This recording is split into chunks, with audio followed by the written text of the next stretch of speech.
Good evening, everyone, and welcome to Smith Wheel Stadium here in the capital city for Game 1 of the 4A State Championship this afternoon between the Columbia Wildcats, the winners of the South, against the North Pontotoc Vikings out of the North. Don Brooks joined tonight by Billy Nelson and Bill Morgan. We're glad you could join us here for high school baseball here. Game 1 here from Smith Wheel Stadium. Game 2 will be down at Trustmark Park on Friday. The Columbia Wildcats and the North Pontotoc Vikings making their trip down here. This is the first trip for Columbia since 1997. They lost the 3A championship back then to the Amory Panthers. North Pontotoc making their first trip back to the state championship since 1983. Columbia is going to be the visiting team today under head coach Greg Owen. They're 26-7 on the season. They ran through some pretty good programs to get to the championship. They beat St. Stanislaus 2-1 in the opening round before moving into the second round and knocking off West Lauderdale 2-0, and then 2 one-run victories over Purvis in the third round. Let's take you down to the field now for playing of our national anthem.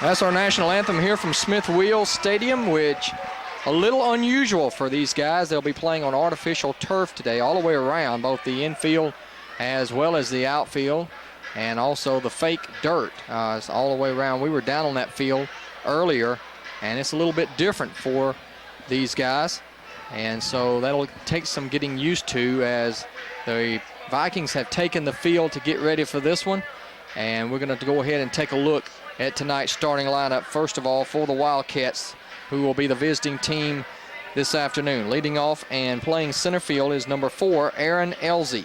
Ellzey leading it off. Batting second is the second baseman, number 10, Hakeem Forbes. Batting third, the pitcher, number 8, Ryan Ellis. Batting fourth, the catcher, number 25, Forrest Dungan. Batting fifth, the first baseman, number 3, Blake Sistrunk. Batting sixth is the shortstop, number 18, Edward Forbes. Batting seventh, the left fielder, number 7, Ty Randall. Hitting eighth for the Wildcats is the DH, number 5, Dion Jefferson. And batting ninth, the third baseman, number 15, Tamaz Connerly. On the mound today for the Vikings is the left-hander, a senior, number 6, Kyle Robbins, who comes in with a 9-1 overall record, a 1.09 earned run average, and he is going on 5 days rest after winning game 1 against, or actually he won game 2, I believe it was. Game 1 was won by Bailey, so he's coming on a little bit of a short rest as he gets ready to take on Columbia here this afternoon. Let's take a look at the defense, and then we're going to tell you about the good people making this game available to you. Defensively for the Vikings, in left field today is Adrian Davis. Devin Rogers is in center. Mackenzie McKnight is in right field. Left to right across the infield, Brandon Bailey is at third. Here's the first pitch, high for ball 1. At shortstop, Nate Mounts. The second baseman is Caleb Mills. Hayden Stegall over at the hot corner at first. Back of the plate is Gage Davis. There's a fastball high and away, and it's quickly 2-0 now to the leadoff batter, Aaron Ellzey. Joined by Billy Nelson today, who lives in the North Pontotoc area, has been following this team now for a while and actually played for the Vikings the last time they were here, right, Billy? 1983, just a few years ago. 3-0 the count now to Ellzey, and the pitch high and away, ball 4, and a 4-pitch walk to start this one as Ellzey gives the Wildcats a base runner here in the top of the first. The home plate umpire tonight is Jeff McGill. The first base umpire, Jonathan Bunn, and at third base is Pee Wee Weskovich. Coach Owen coaching in the third base box for the Wildcats. He's assisted by Jay Rayburn and Ryan Stringer. Here's Hakeem Forbes, a right-handed hitter, stands in, and the first pitch is popped up foul, and that'll be into the seats. Good contingent from both communities here supporting their teams here on a 4 o'clock game on a midweek. Hakeem Forbes is batting .426, 10 home runs, 42 RBIs, so he's got some power. Quick throw over to first, and that'll send Ellzey back in there.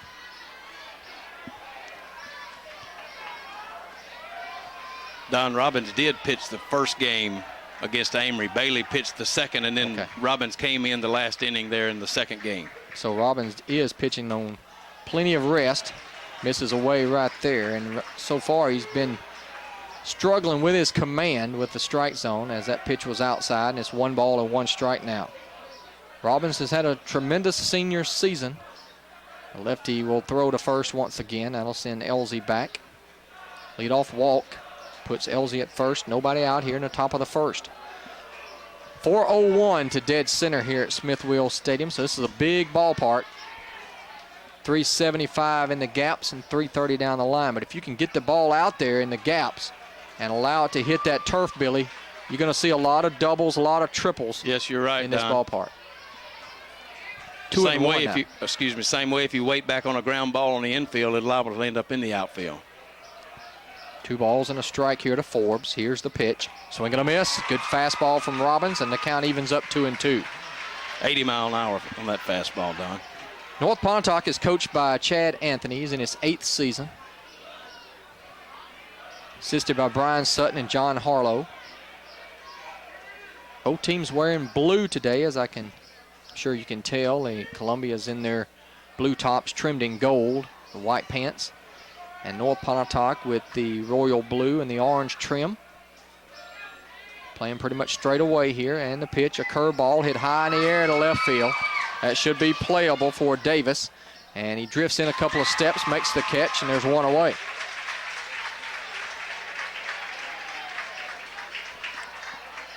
So with 1 out, that'll bring up the leading hitter on the team for Columbia, the Southern Mississippi signee, Ryan Ellis. Left-handed batter who's batting .529, 9 homers, 45 RBIs. He signed as a hitter. Hard hit ball to second. Bobbled by the second baseman. He picks it up, throws him out at first. So he lost any chance at a double play, but a good recovery that time by Mills, and he was able to get the runner at first. So Ellis is out 4-3, and they're now 2 away with a runner at second. So the cleanup batter, Forrest Dungan, will come to the bat.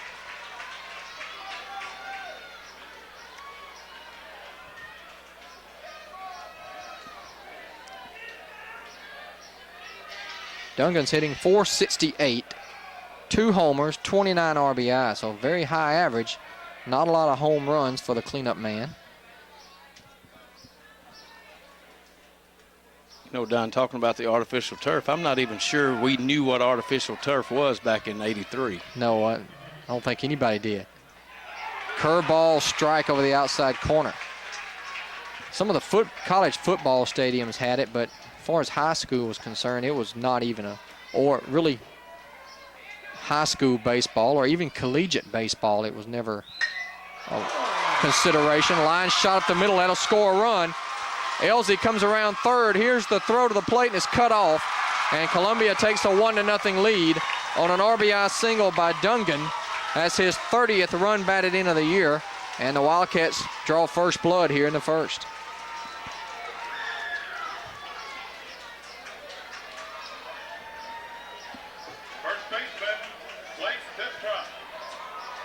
That'll bring up the first baseman, Blake Sistrunk. First pitch swinging, grounds it through the right side for a base hit. Dungan goes to second. He'll hold there with 2 outs.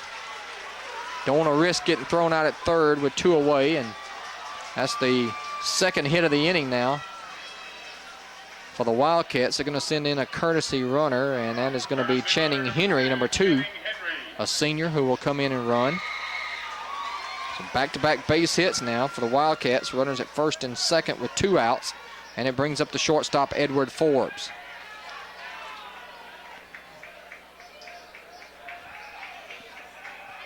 First pitch from Robbins is over but low for ball 1.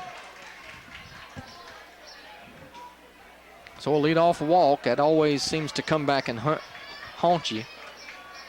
And it turns into a run after an RBI single. Fouled out of play off the net. 1 ball and 1 strike the count here on Forbes. He's the 6th man to bat in this inning.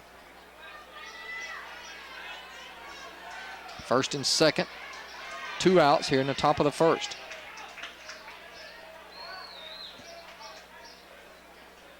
Robbins ready. The pitch is down and in for a ball, and it's 2-1. Robbins yet to find that groove.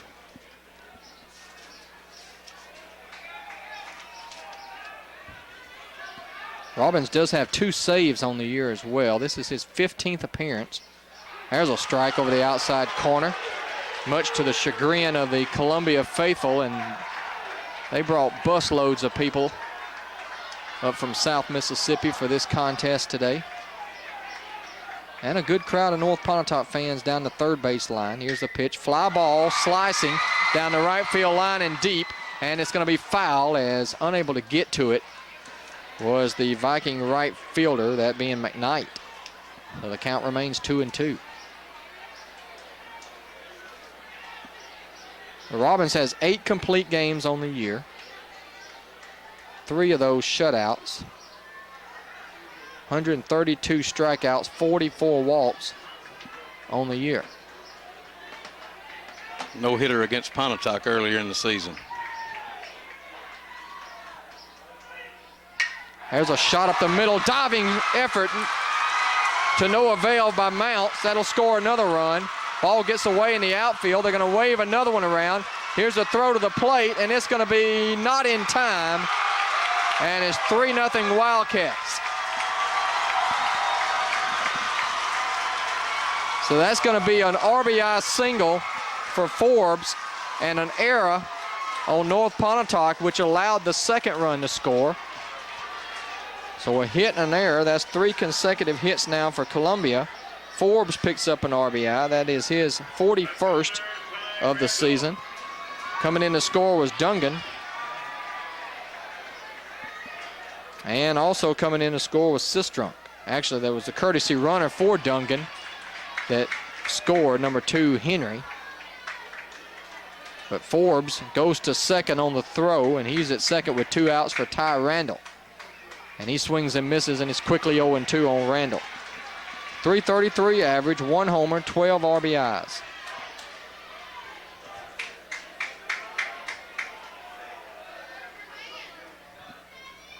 Here's the pitch. He struck him out on 3 pitches, and Robbins gets out of the inning. But it was a good one for the Columbia Wildcats. 3 runs on 3 hits, 1 error, and 1 man left after a half inning.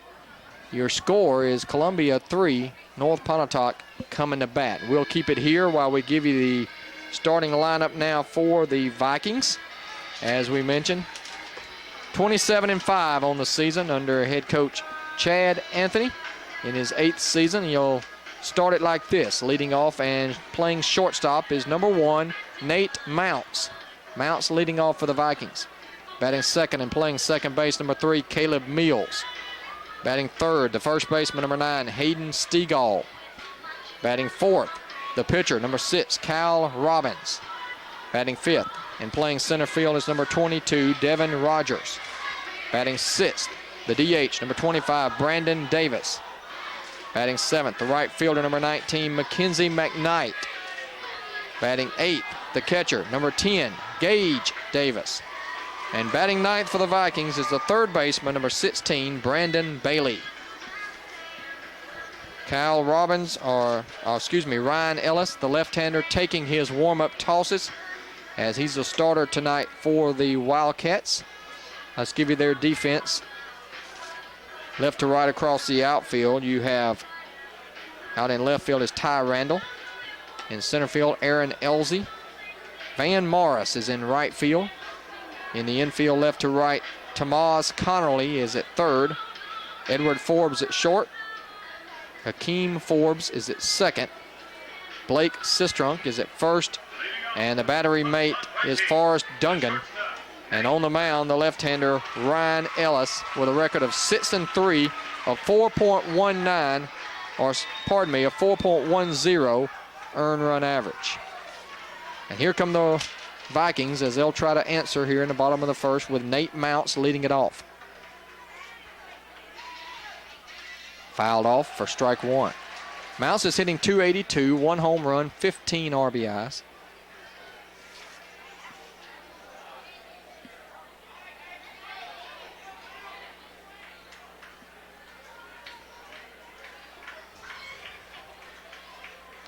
And the pitch, ground ball to third.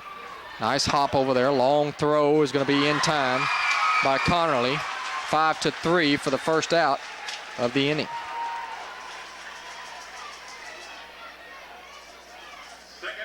That'll bring up the second baseman, Caleb Mills.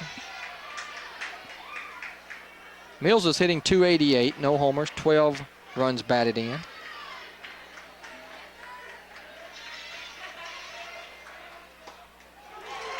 North Pontotoc had to rally the final 2 games of the season to win their region over New Albany as they swept the Bulldogs.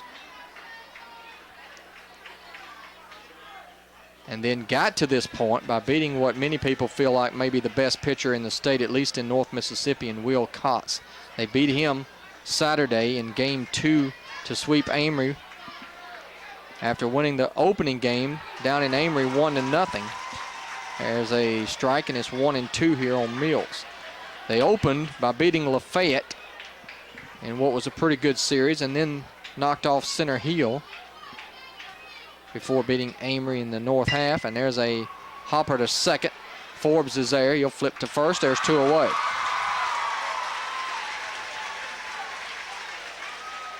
So with 2 outs and the bases empty, here's the first baseman, Hayden Stegall.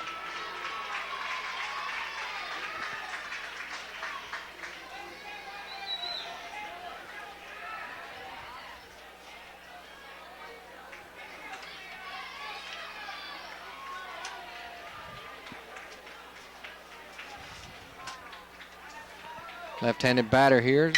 Ground ball right side's going to scoot through for a base hit. That's the first hit of the day for the Vikings, and Stegall is aboard. Stegall, who came in at .314, 3 homers, 18 runs batted in. He'll improve on that after the base hit. And now Kyle Robbins with a chance to help himself. Left-handed pitcher, right-handed batter.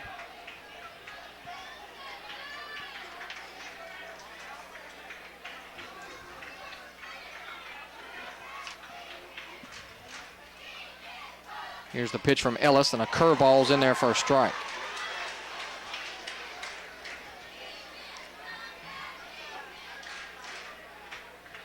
Robbins is hitting .291, 3 homers, 32 RBIs. A 1-1 to count. Here it is, and that's in there at the knees for strike 2.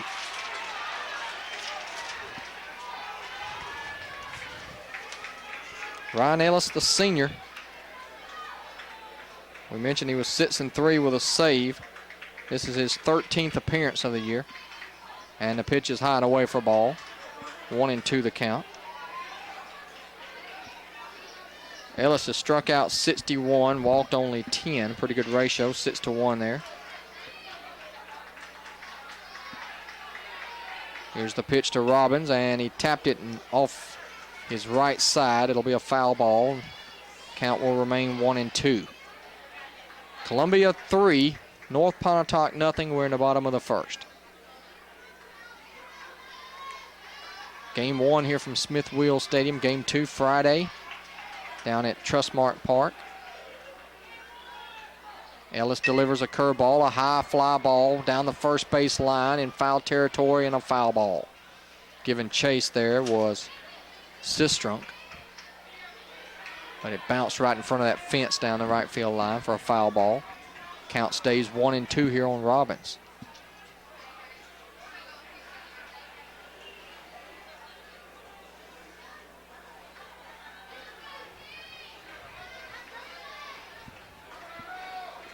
Ellis comes to the belt. And it misses away for ball 2, 2-2.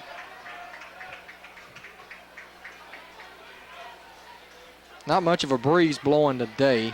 Flag is pretty much stagnant out there, maybe blowing a little bit out to center, but not a lot. Here's the pitch. Line drive, caught. Good play By Connerly. And that'll end the inning. A hard hit ball off the bat of Robbins. But a nice stab by Connerly. And the Vikings failed to score in the bottom of the first. No runs, a hit. No errors, and a man left. And after one complete, Columbia 3, North Pontotoc nothing. We'll take a break, and we'll come back with a second inning right after this.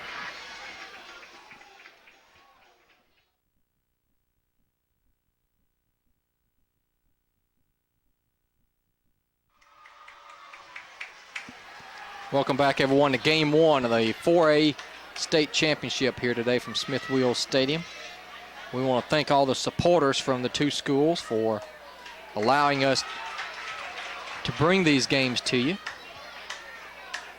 And Billy's going to take a look at those here in just a moment after this batter. Dion Jefferson, the DH, leading it off, and he takes in the dirt. And it's 1 ball and 1 strike to count to the Wildcat DH. Batting .286, 1 homer, 17 RBIs.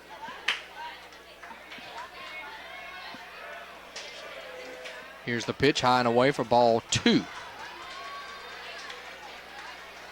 It's good to see some programs down here that are not accustomed to coming on a yearly basis.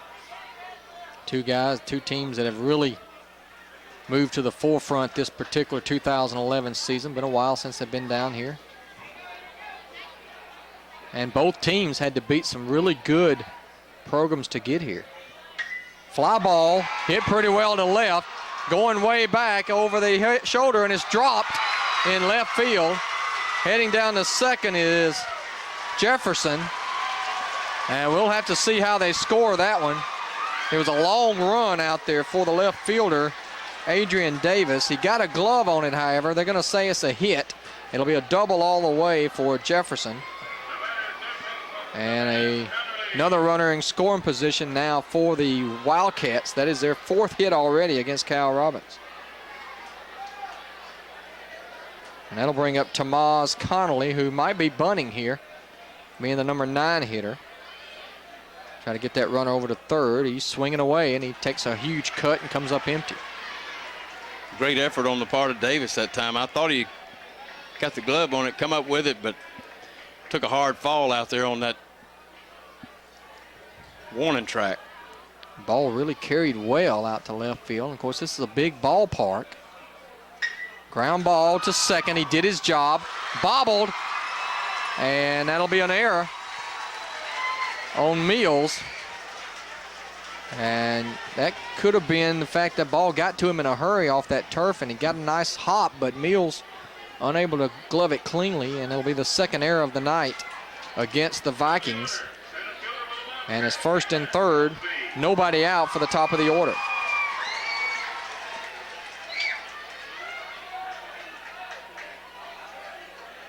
That brings up Aaron Ellzey, who walked and scored back in the 1st.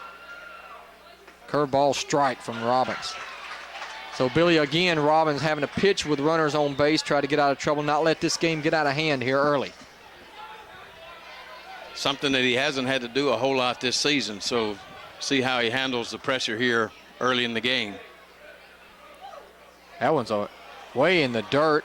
It'll be a wild pitch, which will allow Connerly to go down to second. Oh, they hit him, okay. Hit him in the foot, apparently. So Ellzey will reach on the hit batter. And now the bases are loaded with nobody out. And you have to come through the heart of the Wildcat order now, and Hakeem Forbes, and that's going to send Coach Anthony out to meet with his pitcher.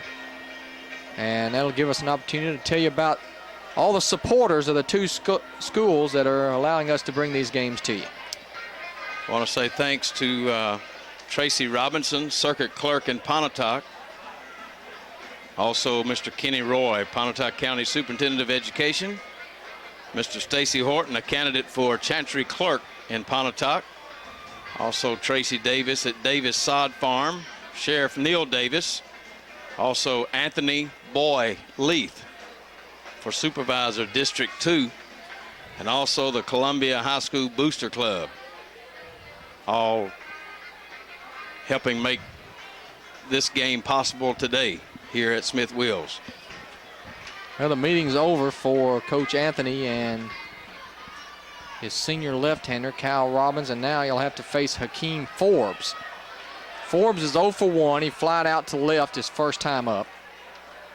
First pitch is a slicing fly ball to right. Caught out there by right. The runner will tag and come in to score, and down to third goes Connerly. It'll be a sacrifice fly for Forbes. That is his 43rd run batted in of the season. And it's 4-0 Wildcats. Coming in to score on the play was Jefferson. Connerly goes to third. Ellzey stays at first, and now Ryan Ellis will be the hitter. Situation like that, that's what you ask of them. Get it in play. First pitch to Ellis is in the dirt for ball one. Batting .523 now on the year. Grounded out to second his first time up 0 for 1. Big RBI opportunity here. Runners at the corners with one down here in the top of the second. Robbins delivers, and that's on the outside corner for a strike. It's 1-1.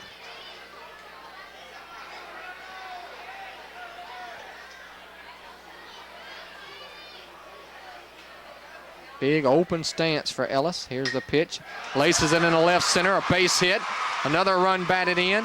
Heading to third is Ellzey. Down to second with a double is Ryan Ellis.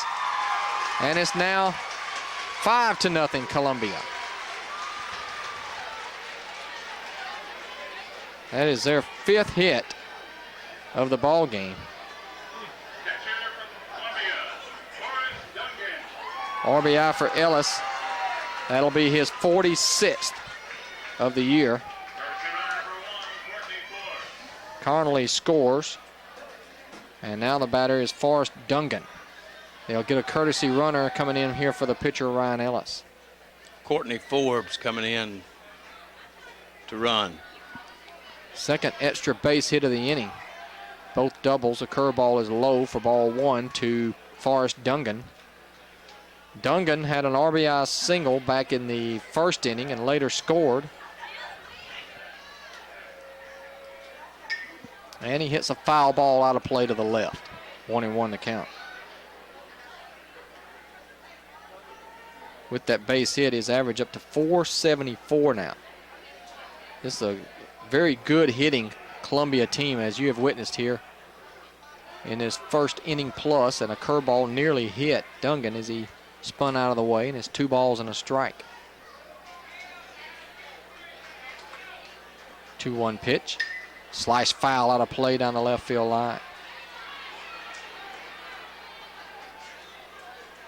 I'm a believer that 4A may be the toughest classification in the state of Mississippi, top to bottom.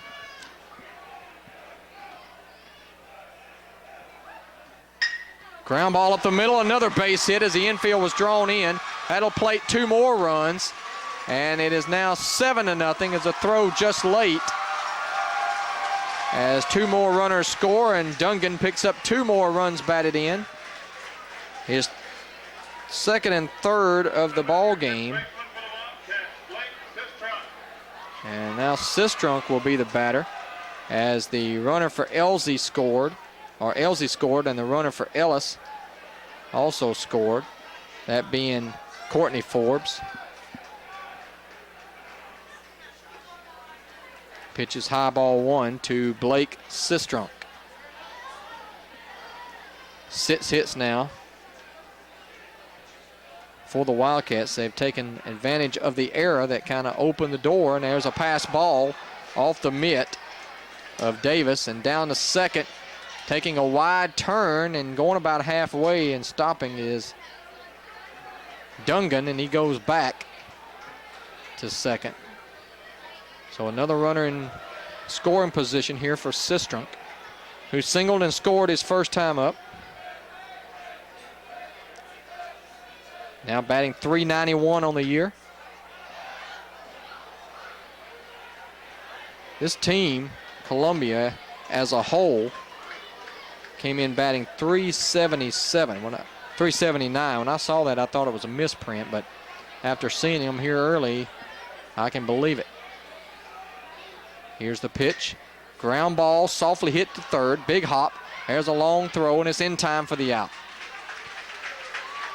So Sistrunk grounds out 5-3. They're 2 away now in the inning. Dungan had to stay at second. Now they're going to get a runner in for the catcher, Dungan, with 2 outs.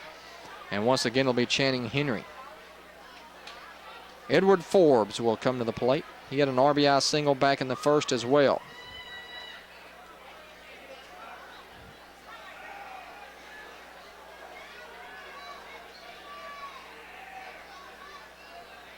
First pitch is in there for a strike to Forbes.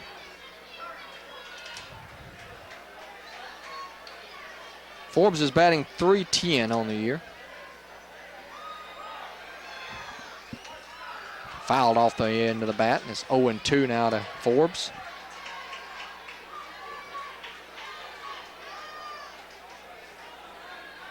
Columbia, who I guess most famous throughout the state for being the hometown of Walter Payton. Chopper foul down the third base side.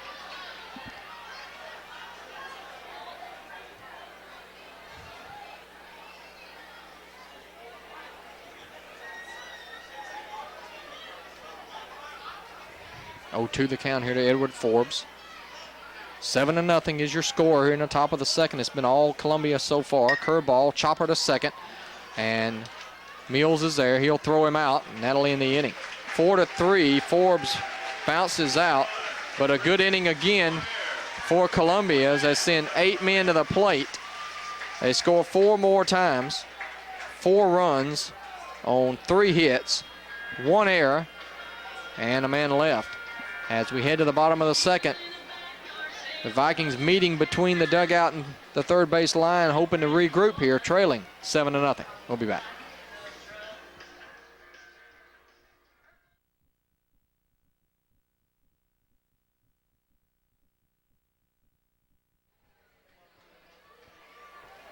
Hey, welcome back, everyone, as we go to the bottom of the second inning. A big lead for Columbia through the first inning and a half, as the Vikings tried to recover here. It'll be the 5, 6, and 7 hitters for North Pontotoc as Devin Rogers leads it off. Ellis delivers. High fly ball, hit pretty well to the left, but playable. Backing up a few steps and making the catch is Randall, and that's out number 1 here in the bottom of the second. So Rogers flies out. Ellis has retired 4 of the first 5 hitters he's faced, and now the DH, Brandon Davis, will come to the plate. Davis,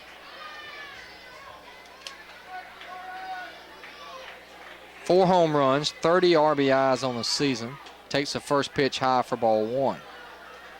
Batting .352 on the year.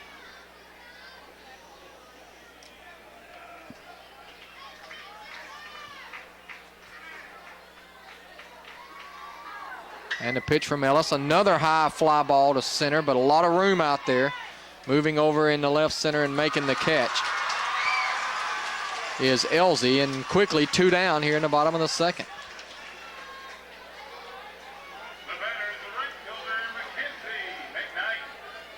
We don't have a pitch count on Robbins, but he's already had a number of pitches. You'd like to try to maybe take your time coming to the plate here with 2 quick outs and at least give him some time to sit over there and catch his breath a little bit.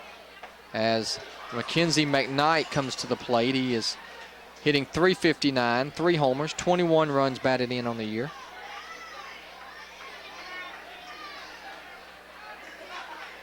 And the pitch from Ellis swung on and missed. Had him out in front of that one. 1 ball and 1 strike to count to the Viking right fielder. And the pitch, strike. Actually, that was strike 3. It was scoreboard had it 1-1. It was 0-2, and that's strike 3. And McKnight is caught looking. The first strikeout of the day for Ellis as he makes easy work of the Vikings in the second. 3 up and 3 down. No runs, no hits, no errors. We head to the third. It's Columbia High School 7, North Pontotoc nothing. We'll be right back.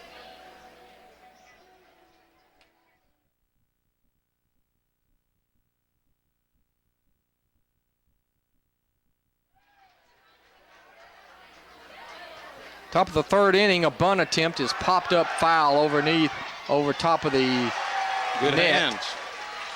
Give that guy a contract down there. Randall tried to bunt his way on and fouled it back for strike 1. He struck out his first time up, 0 for 1.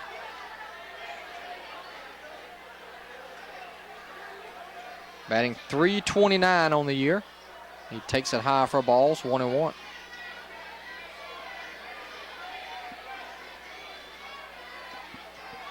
Top of the third inning, the Vikings in a hole here after a 3-run first and a 4-run second for the Wildcats.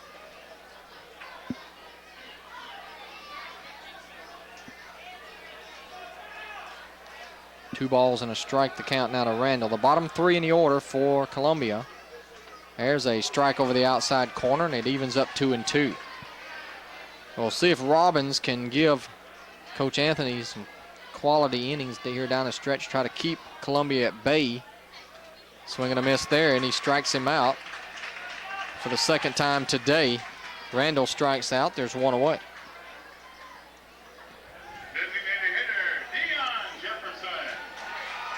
If I'm not mistaken, in the New Albany series, North Pontotoc and New Albany series earlier in the year, we were talking about it before the first pitch today. A lot of runs scored. Not like the North Pontotoc hasn't been there before, but you dig a hole so deep early, especially in the game, especially being at state, maybe a little bit harder to dig out of. And against the other team's ace also, you know. Not to say New Albany didn't have a really good pair of pitchers themselves. 1-1 the count here to Jefferson, who doubled his first time up. Takes it down and in for ball 2. Jefferson's hitting .298, 1 homer, 17 runs batted in. He doubled and scored in the second. And the pitch. Ground ball to the hole, backhanded by the shortstop. Going to be a tough play, and he won't make it. It'll be an infield hit for Jefferson. That is the 7th hit of the day for Columbia. Jefferson's 2 for 2. And it brings up Tamaz Connerly, who reached on an error and scored in his first at bat. He was the one hit a chopper to second that Mills bobbled and couldn't make the play.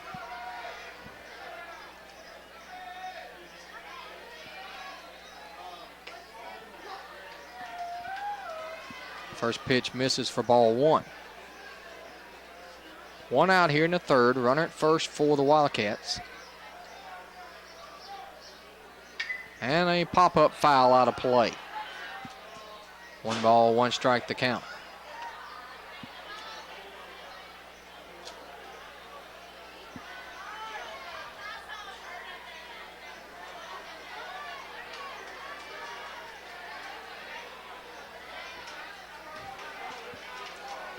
And a throw over by Robbins.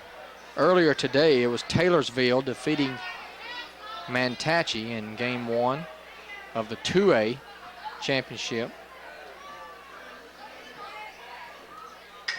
Fly ball hit pretty well to center, but right at the Vikings center fielder, and Rogers puts it away for the second out of the inning.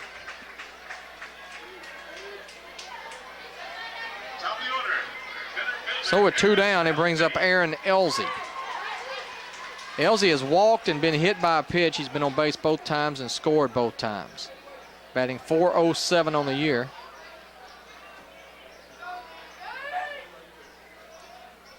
And a fly ball slicing into right field. Pretty well hit. It's over the head, and it is off the wall. Coach Owen's going to round the runner from third, and he will score to make it 8-0. And another double for Aaron Ellzey as Jefferson comes all the way around to score from first. And Billy, that ball really carried well opposite field. I thought field. it was going out, Don.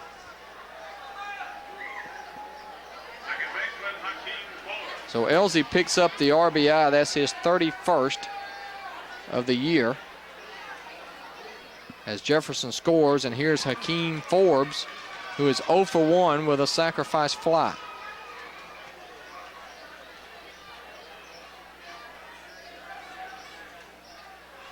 Batting .422 on the year. Runners going. Throw to third, not in time, and it'll be a stolen base for Ellzey.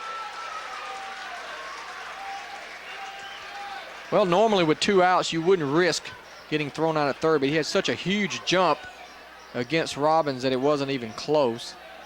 He swipes third. That one misses high and away, ball 2, 2-1.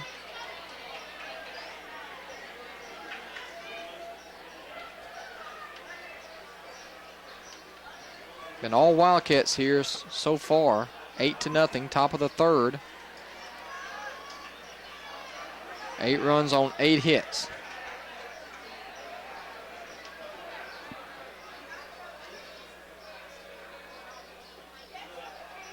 And there's ball 4. So Forbes will walk, and that's going to get Ellis back to the plate.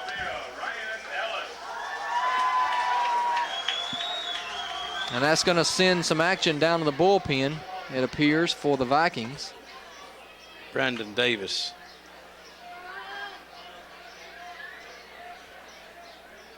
Here's Ellis, who is 1 for 2.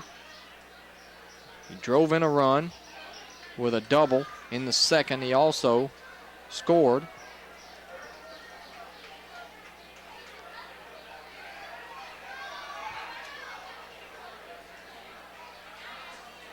Batting .528 on the year.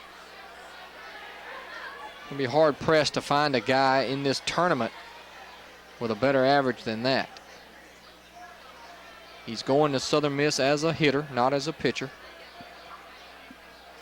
1-1 the count to Ellis. Forbes at first. Ellzey at third, and that misses high for ball 2, 2-1.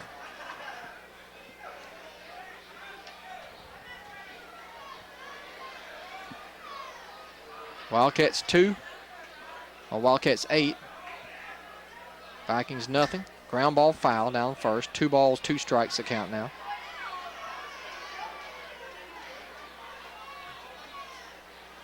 We mentioned the teams that Columbia has beat en route to this championship series. They beat the defending champions and the Rockachaws from St. Stanislaus in the first round, and then 2 very good programs in West Lauderdale and Purvis. There's another base hit up the middle. It's 9-0.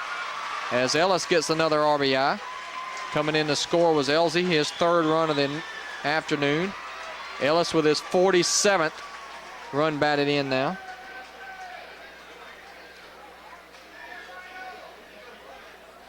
Catcher for Columbia, Forrest Dungan. And that'll bring up Dungan.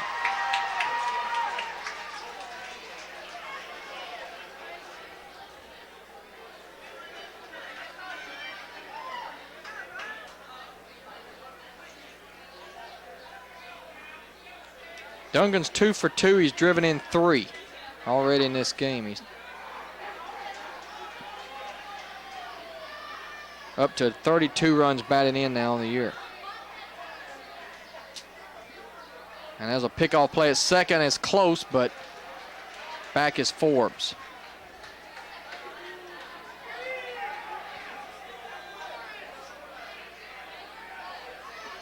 Dungan's up to .481 now on the season.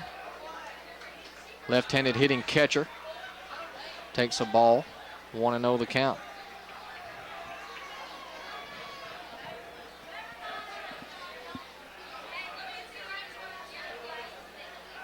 Here's the pitch. Hot smash down the first base line. It's off the glove of Stegall. That'll score at least 1. Here comes another runner to the plate, and he is safe. And it's going to be a triple for Dungan. And he's got 5 RBIs today.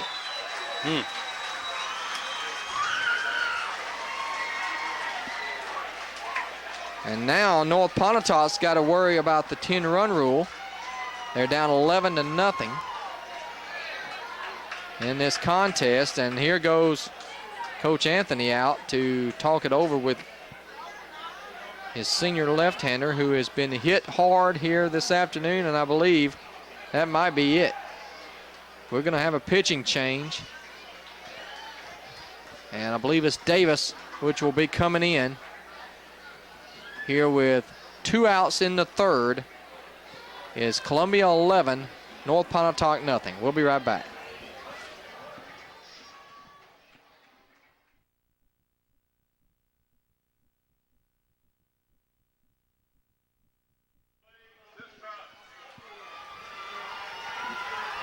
We're back here. Blake Sistrunk leads it off against the new pitcher. We'll tell you about him. First pitch swinging for strike 1.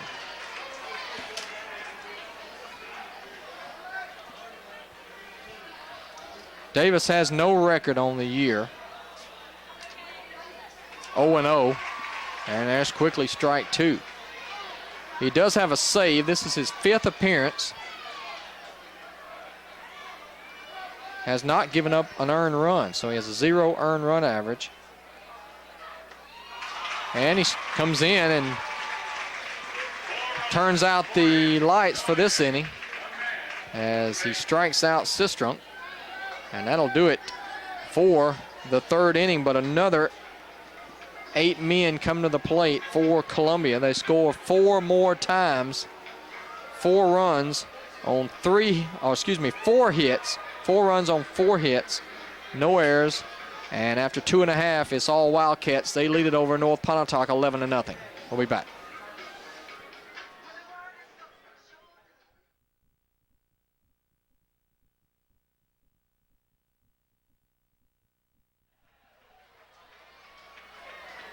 Bottom of the 3rd inning as Gage Davis leads it off for the Vikings. It'll be Davis, Bailey, and Mounts up for North Pontotoc here against Ryan Ellis, who has an 11-run lead to work with. Now, if you're North Pontotoc, you got a lot of baseball to go. You just got to try to peck away at this lead, get a few runs per inning, and hope you can slow down Columbia. Ground ball to 3rd. And a nice play again over there by Connerly, and he throws out Davis 1 away.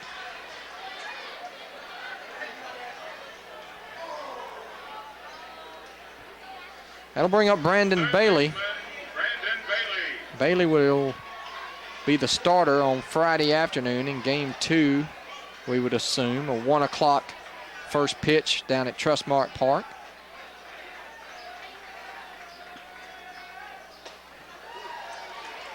And for those fans that haven't been there, it'll be about 10 times nicer than what you're looking at here. Beautiful facility down in Pearl. Foul ball out of play to the right.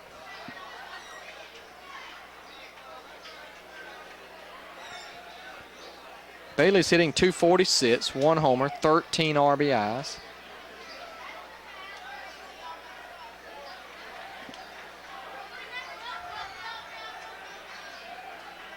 Ellis ready, the left-hander delivers, and that's just missed. Ellis thought he had it. He was already walking off the mound, and Dungan was ready to throw to 3rd, but umpire said no. Now Ellis kicks and delivers a curveball. That is going to be strike 3.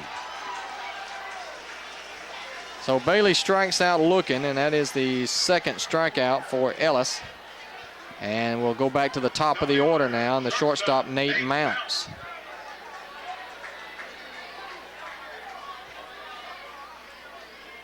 Mounts is 0 for 1. He grounded out to 3rd his first time up, and he takes a strike. Mounts is batting .279 on the season. 1 homer, 15 ribbies. Line drive in the gap, that's trouble.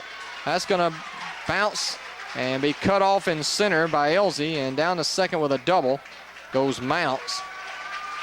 And the Vikings have a runner in scoring position now for the first time tonight. A 2-out double by Mounts, and it'll bring up Caleb Mills.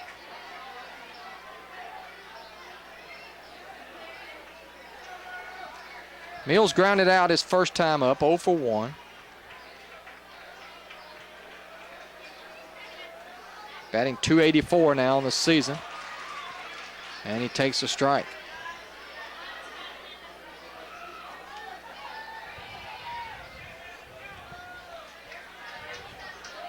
Two hits now for the Vikings in the game. Ellis kicks and delivers. Line shot into center field. It's going to bounce for a base hit. That'll score a run. And here's the throw. It's cut off, and the Vikings are on the board. An RBI single for Caleb Mills. And that cuts it to 11-1 as Mills drives in his 13th run of the season. We were talking during the break about the Viking sticks. When you're down 11-0, no way you can get 11 at one time, and that's the way you do it, Don, one run at a time. So you're right. You got to string some hits together and hope Davis can come in and kind of keep the Wildcats at bay, keep you in the game. Stegall had to hit his first time up, 1 for 1. Batting .322 on the year, and he takes high for a ball. You and I both have seen enough baseball in our day to know that a 6, 7, 8 spot on the board is nothing when those bats get hot. But that's the key, they've got to get hot. Here's the pitch. Fly ball high in the air to center. Ellzey drifts over in the left center, and he's there to make the catch. And that will retire the side as Stegall flies out to center. But the Vikings do get on the board as they pick up a run on 2 hits, no errors, and a man left. We head to the 4th. It's Columbia 11, North Pontotoc 1. We'll be back after this.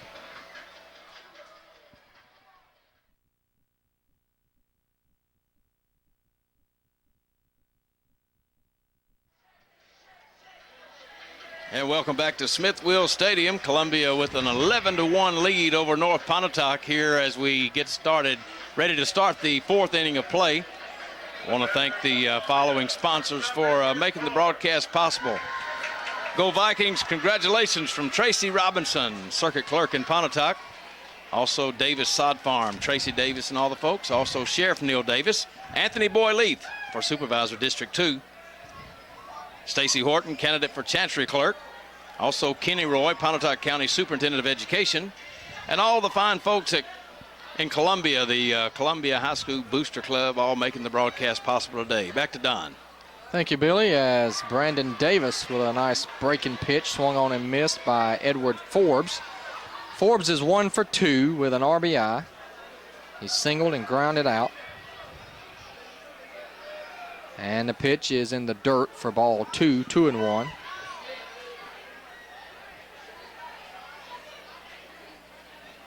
Batting .306 on the season is Forbes.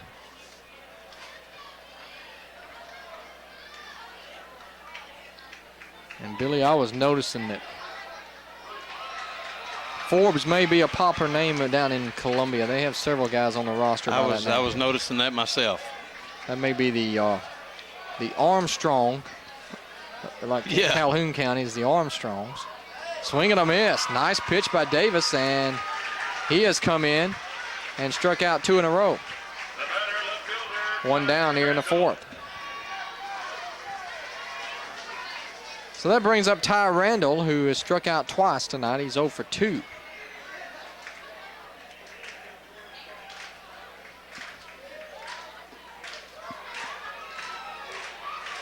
Ball 1. Batting .326 now on the season.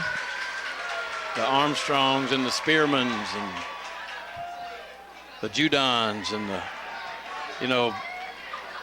back in the day in the 80s when we were talking about earlier, it was the ball, a lot of great athletes in that family. So you're probably right. 3-0 the count now on Randall. He'll probably take a pitch here. It's 3-1. Just glad to know even at this level the scoreboard gets messed up. Yeah, he's messed it up a couple of times today. 3-1 to count. And the pitch. That caught the outside corner, and the count runs full to Ty Randall. You know, another name back in the day that was pretty tough was Morgan's, you know. Oh, of course. In basketball, that is. There's a little flare out behind short. Should be an easy play, and it is. One step on the grass, and Mounts puts it away for the out. By the way, Robbins moved to left field. Cal Robbins, the pitcher, he's playing in left now. So Adrian Davis is out of the game.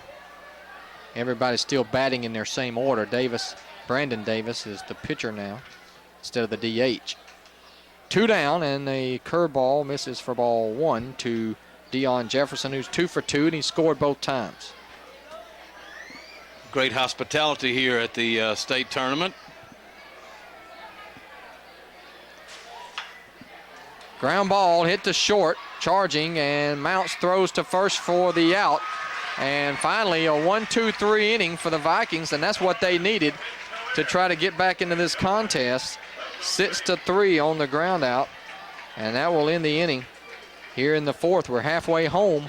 Middle of the 4th, Columbia 11, North Pontotoc 1. Let's take a break, and we'll come back with more high school baseball here in the 4A Championships Game 1 right after this.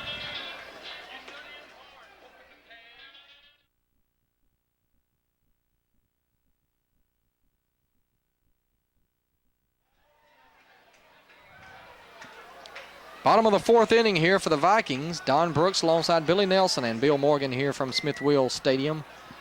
Glad to be bringing you Game 1 of this best of 3 series. Game 2 and 3, if necessary, will be held down in Pearl at Trustmark Park.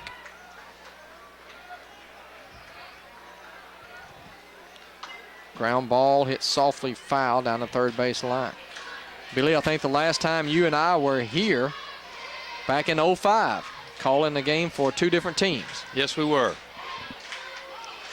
I believe you were, so we'll talk about it in just a minute. Here's the pitch, and Robbins spoils that one and fouls it out of play to the right. That was the last year that they played in this stadium before they moved the championships over to Trustmark Park. And previously to that, Bill and I was talking about that coming down here when Pontotoc went to the championship round back in 04. They were held the first 2 games home and home because they lost to Brookhaven, and I can remember the 2 games being held on the campus of Pontotoc and then traveling down to Brookhaven. So 05, I guess, was really the only year that they were held all 3 games here at Smith Wheels. 1-2 to count now on Robbins, who lined out to third his first time up. Hits a high fly ball to the first baseman, and he makes the play. Sistrunk puts it away for the first out of the inning. Center fielder, Devin Rogers. That'll bring up Devin Rogers, who flied out to left his first time up. 0 for 1.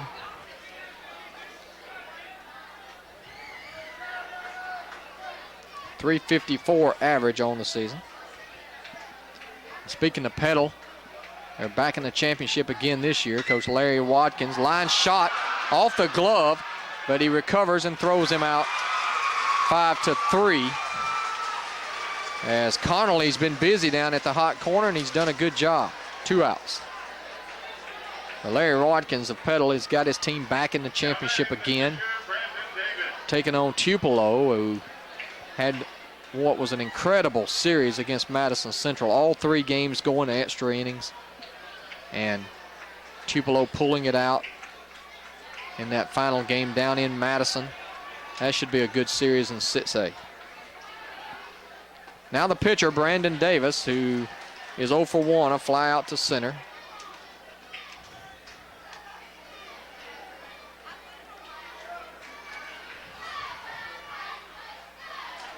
Pedal is baseball country, you know. Talking about Coach Watkins and the facility. Have you seen their facility they've got now? I have not. I heard they had a brand new football stadium. Be worth your drive. in the dirt for a ball, 0-2.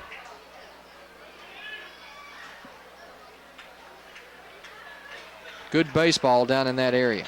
You got Columbia just to the west of Hattiesburg. Summerall's in the championship. They are a powerhouse in 3A. Oak Grove has been there a number of times. It's just some good baseball all around down in that Forrest County area. Richton, yep, they won it last year in the 2A. That's high for a ball, 2-2. Nanawaya won game 1 in 1A as they defeated Faulkner. We already mentioned to you Taylorsville won game 1 in 2A. There's ball 4. First walk issued by Ellis. And down the first goes Brandon Davis. That'll send up Mackenzie McKnight as we'll have a runner for the pitcher Davis. It's going to be number 13, Mitchell Cunningham, coming in. Morville dropped game 1, 6-3 to Sumrall. So the only North team that has won so far has been Ridgeland. They won 6-0 over Long Beach in 5A. Just saw the Titan baseball team coming up the steps. I guess they're here to. First pitch is line to third off the bat of McKnight. And another play down there for Connerly. And that'll end the inning. Well, the North Pontotoc Vikings failed to score in the fourth. No runs, no hits, no errors, and a man left. We head to the fifth. Columbia 11, North Pontotoc 1. We'll be back after this.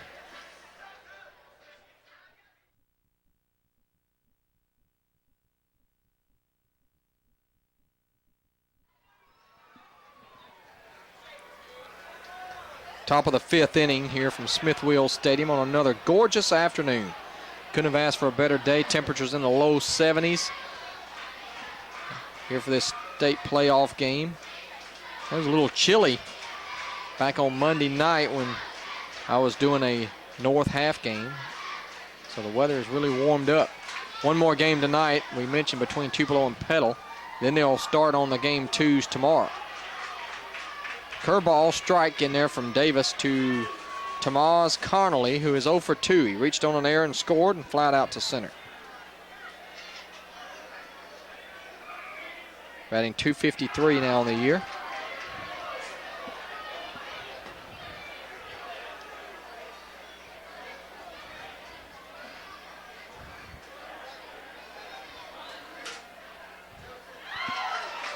Struck him out.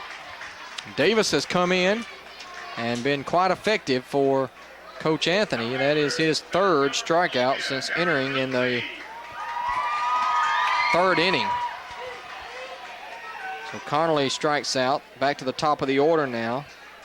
And it brings up Aaron Ellzey, who has been a thorn in the side of the Vikings here today. He has been on base all 3 times. A walk, hit batter, and a double. He scored all 3 times he's been up. Ground ball hit sharply through the left side. Another base hit. This time Ellzey is 2 for 2.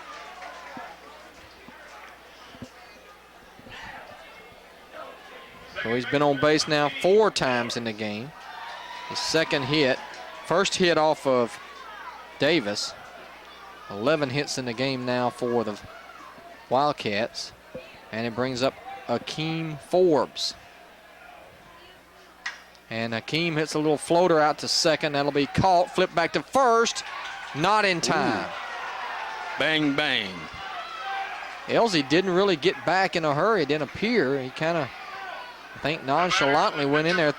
Probably didn't think that they would have a play on him, but Mills delivered it over there in a hurry and almost nipped him. So Forbes pops out to second. There's 2 away now for Ryan Ellis. Foul back to the screen. He's 2 for 3 today. 2 runs scored, 2 runs batted in.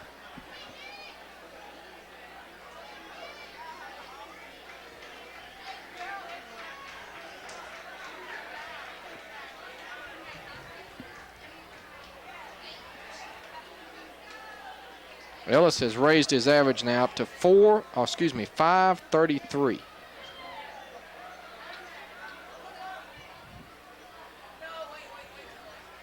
That's almost like a softball average.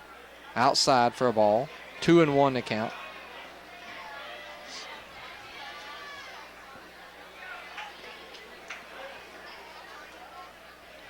It'll be a busy week for baseball down here. You got state championships this week, and the Conference USA tournament will be taking place in Pearl next week.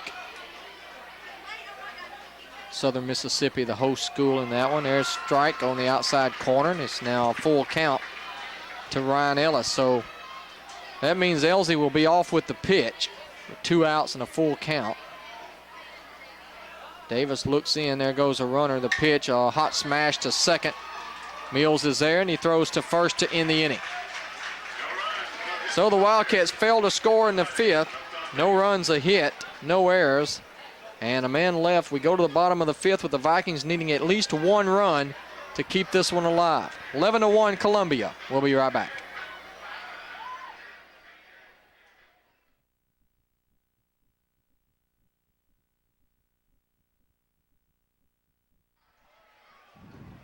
We'll jump these.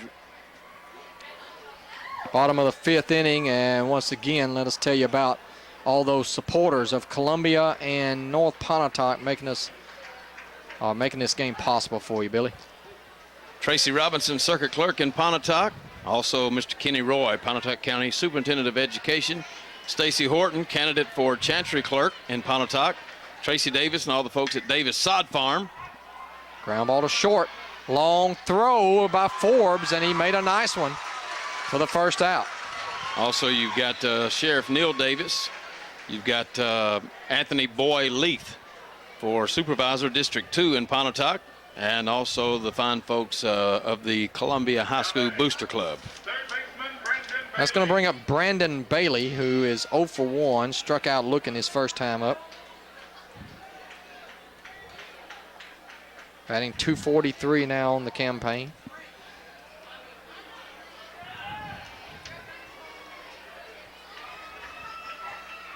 One and 0 the count.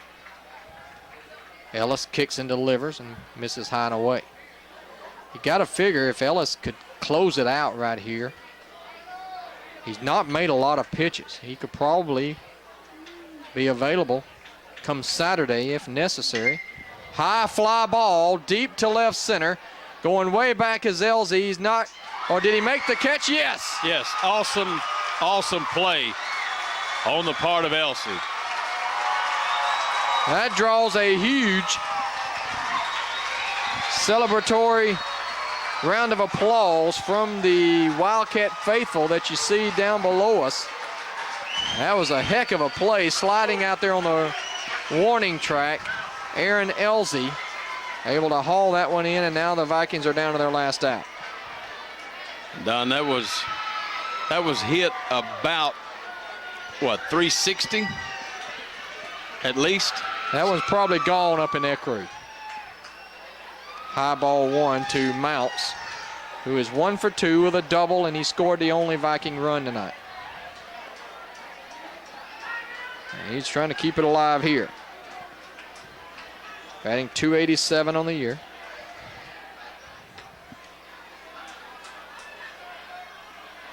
Two and 0 now. What I was saying earlier, Ellis, not sure of his pitch count, but I don't think he's thrown that many pitches. Bounce to third, a nice play over there. The throw is high and it's airmailed. Down to second goes Mounts, and finally Connerly makes a mistake. He's made a ton of good plays down there, but that one got away from him and sails over the first baseman's head for an error, the first error of the ball game for the Wildcats. So E5 keeps the Vikings alive in this contest. Now a base hit by Mills could send it at least to the 6th inning. Mills is 1 for 2 with an RBI, his 13th of the year with that RBI single back in the 3rd.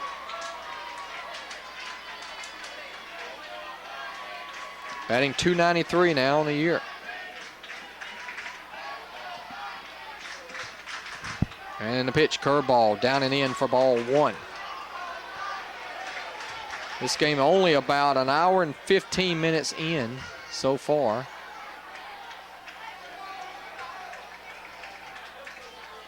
Oh, 1-0 the count to Caleb Mills, the Vikings second baseman. Here it is. Line shot right center field.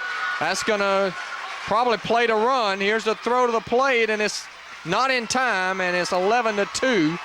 And this game is at least going to the 6th.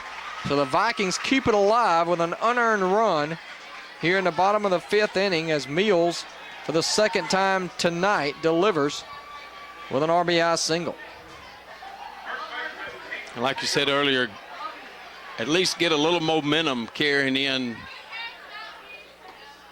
toward the latter part of this game to carry into game 2. Able to put a few hits, string a few hits together, and like you said, take it to another inning at least. And the other thing you do, you force Ellis to extend himself a little bit more. Of course, this is Tuesday. It wouldn't be uncommon anyway. Oh, pardon me, this is Wednesday. So Saturday he would have a couple of days rest, but not a lot as he misses there. 2-0. Hayden Stegall, who is 1 for 2 with a single and a fly out. That's slicing down the left field line and foul into the bullpen area down the left field side.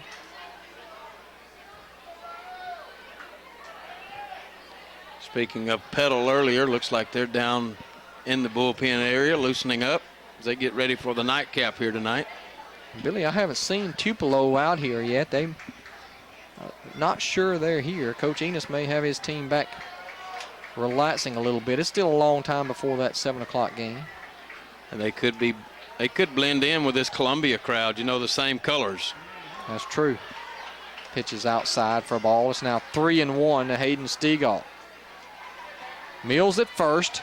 11-2 your score here in the bottom of the 5th.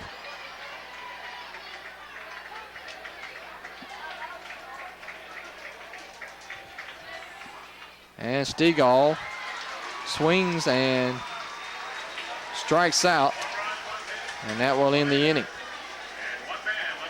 So Ellis strikes out his 3rd batter of the ball game. That's the first strikeout swinging, however, for North Pontotoc. As we head to the 6th, after 5 complete, 11-2 Columbia. We'll be back with more here from Smith Wheel Stadium right after this.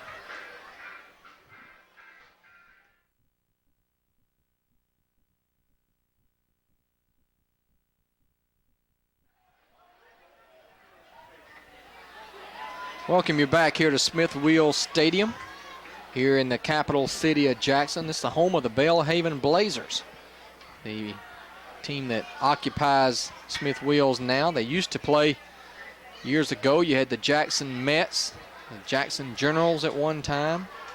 Used to hold the Mayor's Trophy game here, Ole Miss and State, but everything's kind of moved down to Trustmark now.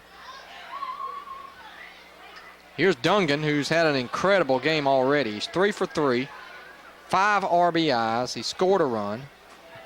He has 34 runs batted in now on the season. Tupelo must have heard you, Don, because they came on in. They did. Dungan is now batting .488 on the season. 0-2 pitch. Tap foul at the plate. His count remains 0-2. Now, one thing we'll have come Friday down at Trustmark, you'll be able to have the radar gun. We've got it here, but with the sun so bright, it's hard to tell what okay. But yes, it'll be easy to see there. Yes, absolutely. There's a ball. It's 1-2.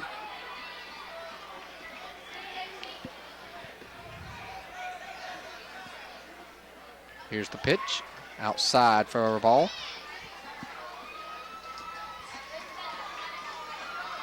Two balls and 2 strikes here to Forrest Dungan. Columbia catcher has had a big day.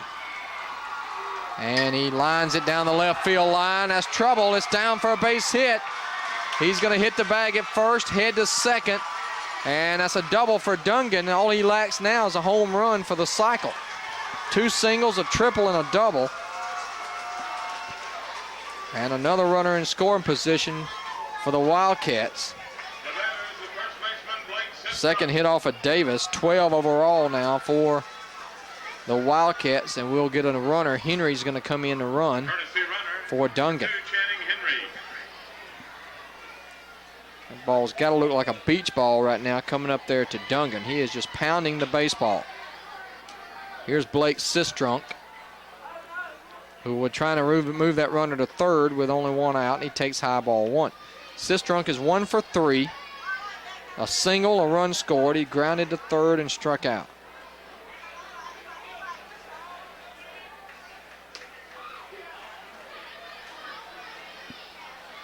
One and one.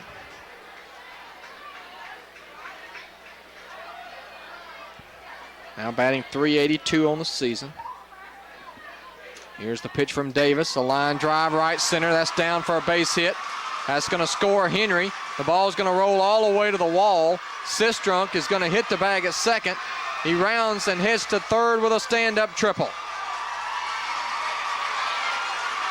12-2 Columbia. Their second triple of the ball game, and that is 1, 2, 3, 4, 5, 6 extra base hits in this ball game. Sistrunk picks up the RBI. That is his 36th of the season. The bats have been hot, that's for sure, for Columbia.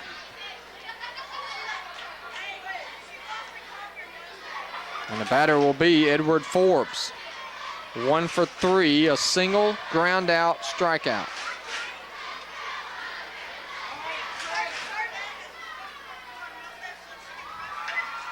Chopper to third. Runner's going to hold. Now he goes. It throws in the dirt and is scooped over there. And the first baseman for North Pontotoc, Stegall, forgot how many outs it was, I believe, as the runner came in to score from third, and he was really an uncontested throw, as it'll be an RBI for Forbes on the ground out, 5-3.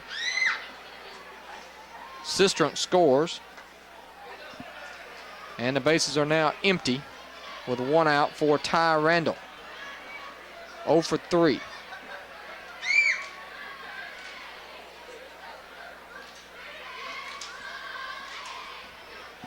Ball for 1-1 to count.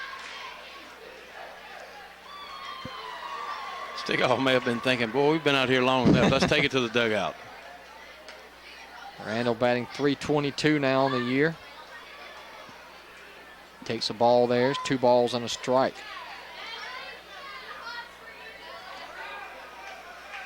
(13-2) Wildcats. That ball's hit pretty well to right center.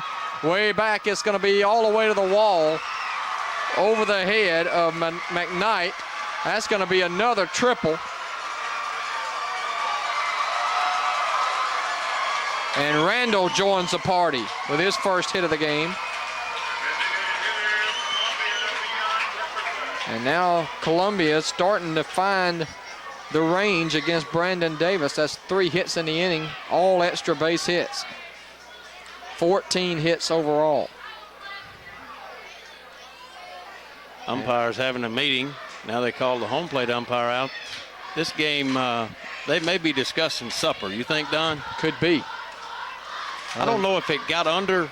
I don't know if it got underneath. The ball didn't look like it got stuck under the fence out there. Well, they're going to send him back to second, it appears. So that may be what they're going to say. I call it a ground rule double. Coach Owen now is going to discuss it with the one of the base umpires. I did not see Coach Anthony come out and argue or point it out to the umpire, so they must have seen something themselves. And it looked as though they signaled that Randall would have to go back to second.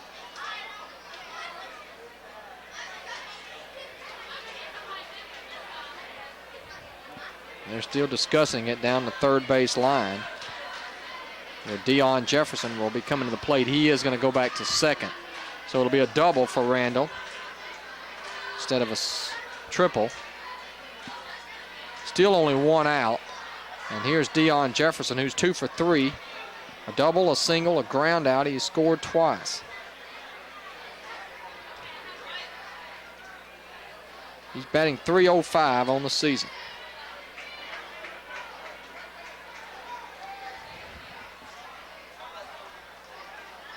Pitch from Davis is on the outside corner for strike one.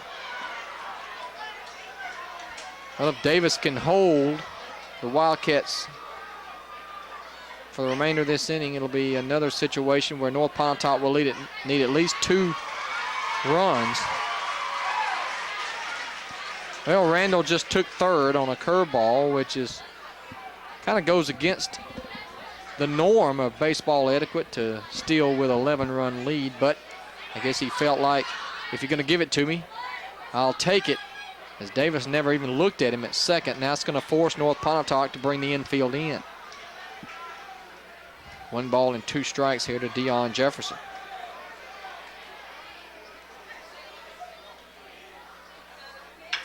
And there's a hot smash up the middle, base hit. Another run as Randall scores, and Jefferson picks up the RBI. His 3rd hit of the game. That's his 18th run batted in of the season.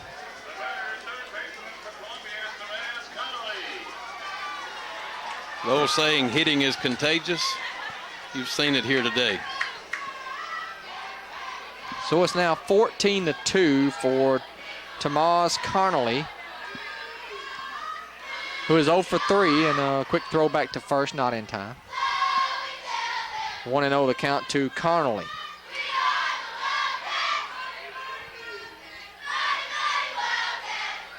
Batting .250 on the season. Connerly's made some good plays at third today. However, his error basically kept this game going for Columbia, as they had a chance to close it out in 5. Swing and a miss there, and the count is now 2-1.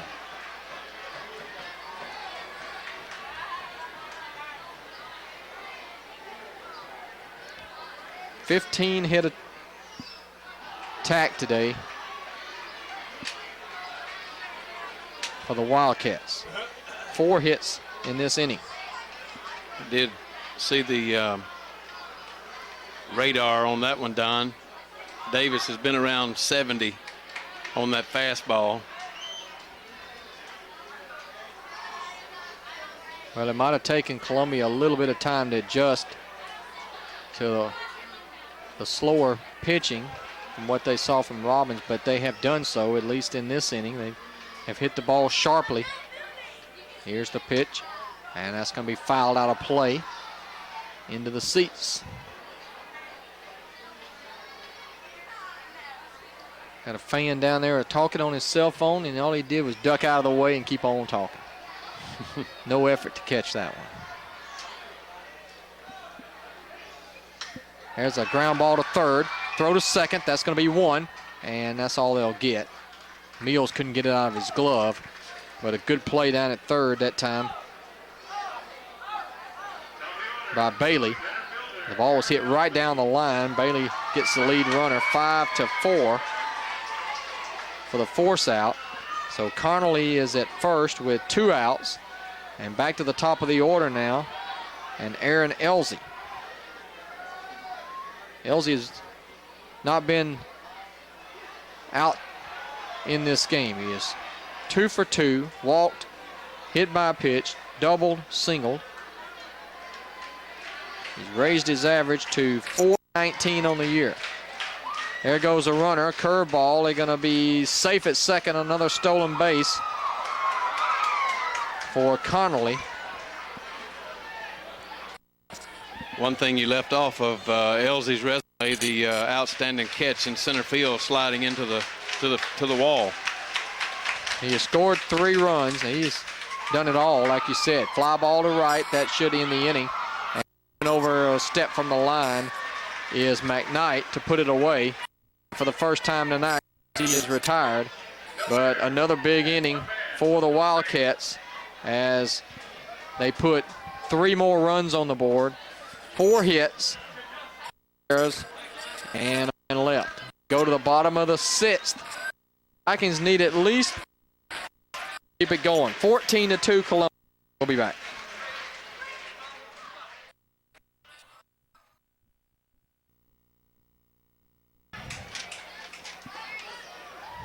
We'll welcome you back as we go to the bottom of the 6th inning. Kyle Robbins leads it off for the North Pontotoc Vikings. He's 0 for 2 today. Trying to keep this game alive against the lefty Ryan Ellis, who has pitched a nice game. He's gone 5 innings, allowed only 4 hits, struck out 3, walked 1. 1 ball and 1 strike here to Robbins. Robbins is the pitcher of record. Will be saddled with the loss. A little fly ball to center. Ellzey comes in, makes the catch, 1 out.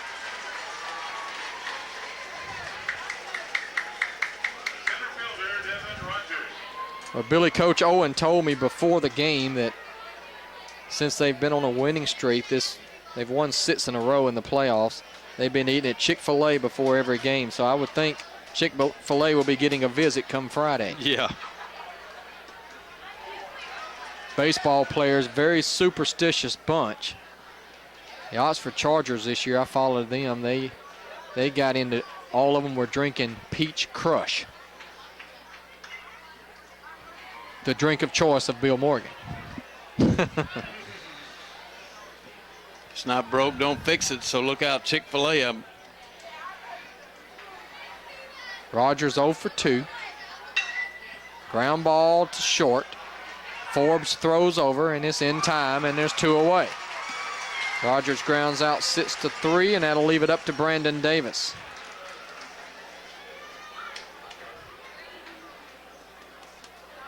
Oh for 1. He flied to center and walked. And he's batting .347 on the year. Be sure to stay with us. We'll have a post-game interview or 2 here from Smith Wheels. Talk about game 1, and we'll get you all ready for game 2 coming up Friday from Trustmark Park. It's a 1 o'clock first pitch, and game 3, if necessary. The time has not been announced for that one. The Mississippi Activities Association will wait and see how many game 3s remain, and then that. But I would assume that this game would have to be on Saturday at some time, since they're already playing on Friday. Some of the other games will be finishing up game 2s tomorrow. 3-1 to Davis, and he swings and misses, and now the Vikings are down to their last strike. 14 runs, 15 hits, 1 error for the Vikings. 2 runs, 4 hits, 2 errors for North Pontotoc. Or I should say for the Wildcats, 14, 15, and 1. 2, 4, and 2 for the Vikings. And now 3-2 count to Brandon Davis. Ellis delivers a curveball. He just missed. Wow. And the home plate umpire draws some boos from the Columbia fans. That was a tough pitch to take if you're Davis, but he did, and he drew his second walk of the game. He'll be lifted now for a courtesy runner. Mitchell Cunningham checks in, and now Mackenzie McKnight will be the batter.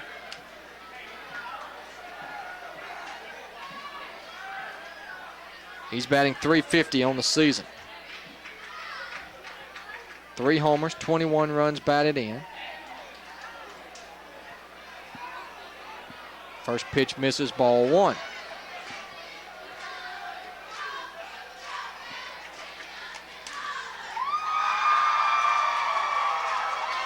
And a pitch.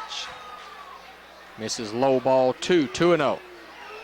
Ellis is a little frustrated. You can tell by his mannerisms. He feels like he might be getting squeezed here toward the end of the game. 2-0 the count. Here's the pitch. That's going to be in there for a strike. And it's 2-1 to McKnight. Ellis has not necessarily been overpowering, but he has been around the strike zone. 80 mile an hour on that fastball. Threw that so hard his cap fell off. And it's 2-2. Radar gun just to the left of the foul pole in right field.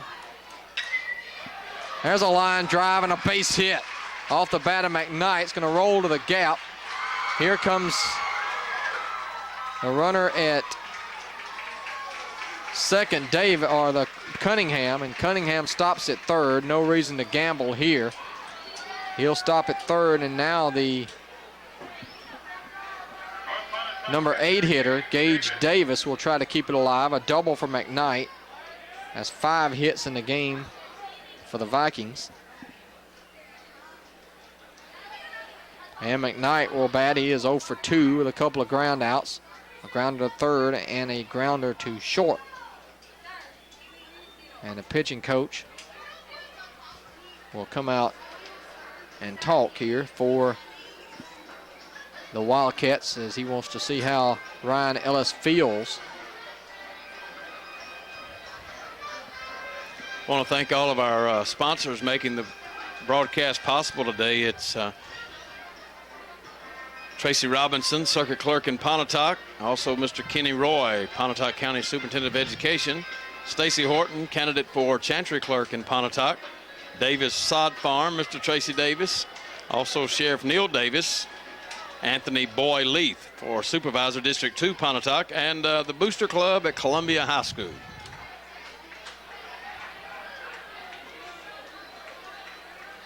.357 average now for Gage Davis as he takes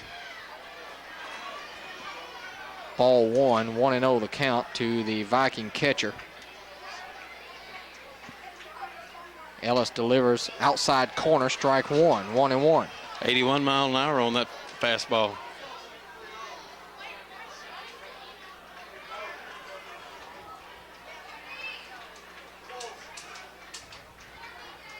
Curveball hit sharply to third, backhanded. Long throw by Connerly is going to be wild. It gets past the first baseman. 2 runs will score. And it's going to be an error on Connerly, his second of the game. And that's going to allow both Cunningham to score from third and McKnight to come in from second. And now the runner at second, if he can score, that would keep this game alive for North Pontotoc. So Bailey will bat with the opportunity with a base hit to potentially send this game to the 7th.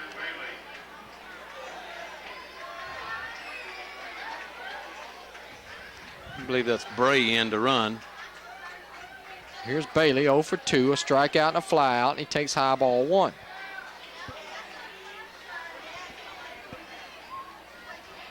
Second error for the Wildcats this afternoon. Ellis ready, the pitch. Line drive in the left, that's a looping liner, is going to drop, and North Pontotoc is going to keep it alive. And coming in to score on the play, the throw to second, not in time. And it's an RBI base hit for Brandon Bailey, and it's 14-5.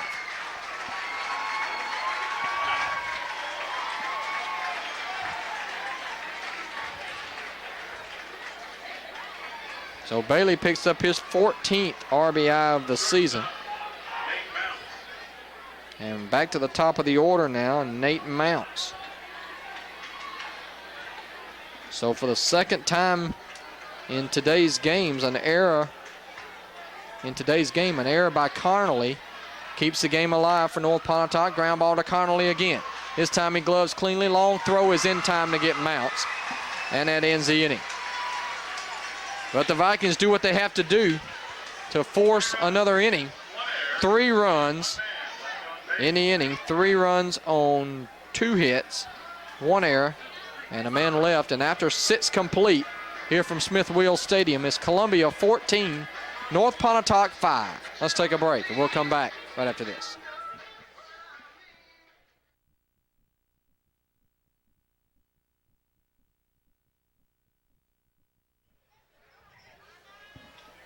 We head to the top of the 7th inning as the Columbia Wildcats dueling today with the North Pontotoc Vikings, and it's been a slugfest. Both teams, North Pontotoc, able to keep it alive twice, both in the bottom of the 5th and in the bottom of the 6th with runs. And a fly ball to right field, and that's one away as Forbes flies out to right. So one down here in the top of the 7th.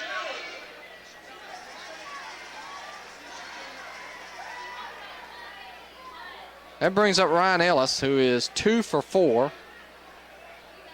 Grounded to second, doubled, singled, and grounded to second again.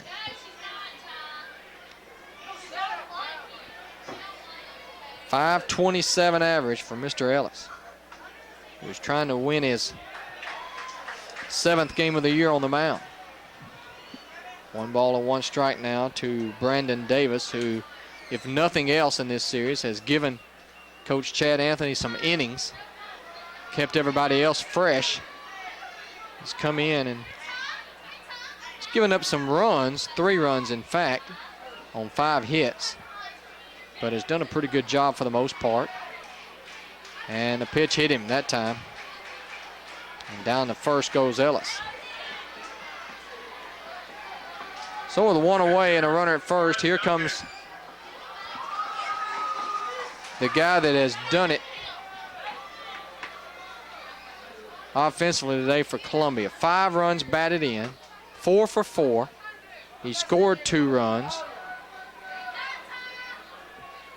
Let's see if he can get a home run here. He would have the cycle. And I don't know that I've ever seen a cycle in high school baseball.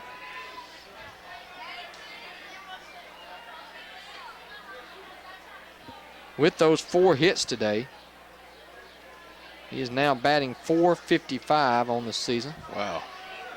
Oh, pardon me. No, even better than that. And he lines out to first, stepping on the bag and recording the double play, 3 unassisted. I'll correct that average before we go to break here. He's now batting .488. .488 on the season.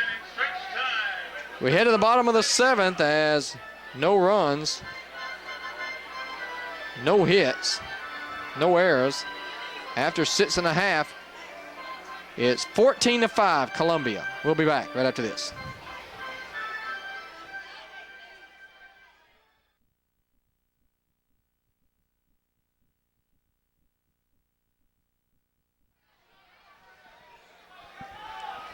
Welcome you back, everyone, to Smith Wills Stadium. The Columbia Wildcats and the North Pontotoc Vikings. Game 1 of the 4A State Championship. And new pitcher in for Columbia. In relief is number 3, Blake Sistrunk. Blake Sistrunk, who came in from first base. Line drive to left, base hit. There's a start for the Vikings. As Meals continues to swing a hot bat. He's 3 for 4. 3 singles in tonight's game, and that's a start. So Ellis goes 6 innings. Gives up 5 runs on 6 hits. Struck out 3, walked 1. Stands to be the winner, cannot be the loser.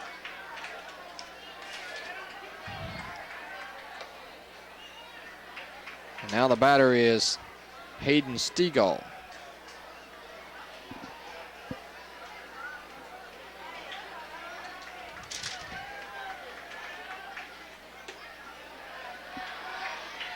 Stegall's 1 for 3, a single, a fly out, and a strikeout. Batting .315 now on the season. There goes a runner and a foul back. Well, that's a little surprising that you would take a chance here. Down 9 runs, but Coach Anthony rolling the dice, a little hit and run there. And it's 2 balls and a strike now. The count to Hayden Stegall, the first baseman. We'll give you some numbers on Sistrunk in just a second. Non-save opportunity, obviously. Sistrunk is 1-0 in the season. This is his 7th appearance of the year. Fly ball hit pretty well to left, but playable toward the line, and moving over to make the catch is Randall. That's the first out here in the bottom of the 7th. So 1 down, and that will bring up Kyle Robbins. Robbins is 0 for 3.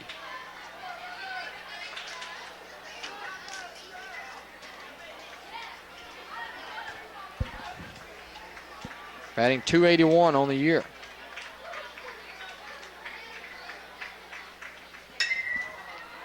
And he hits a high sky fly ball to center. Easy play for Ellzey out there, and Ellzey puts it away, and there's 2 outs. And that'll leave it up to Devin Rogers. Rogers is 0 for 3.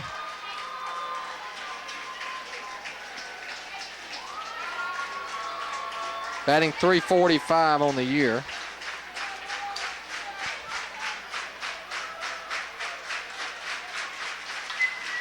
That ball is hit deep to left, but foul. He was way out in front of that one. 0-1 the count. Sistrunk has a high earned run average, an 8.40.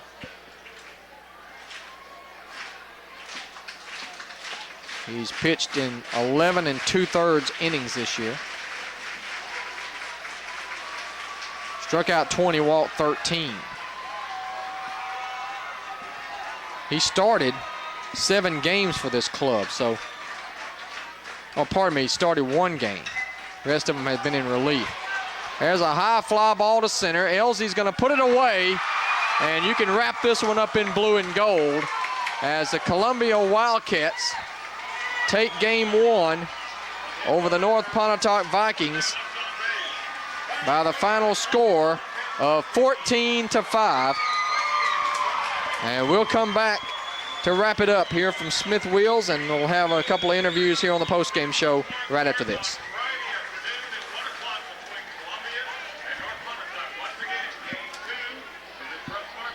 Come right back and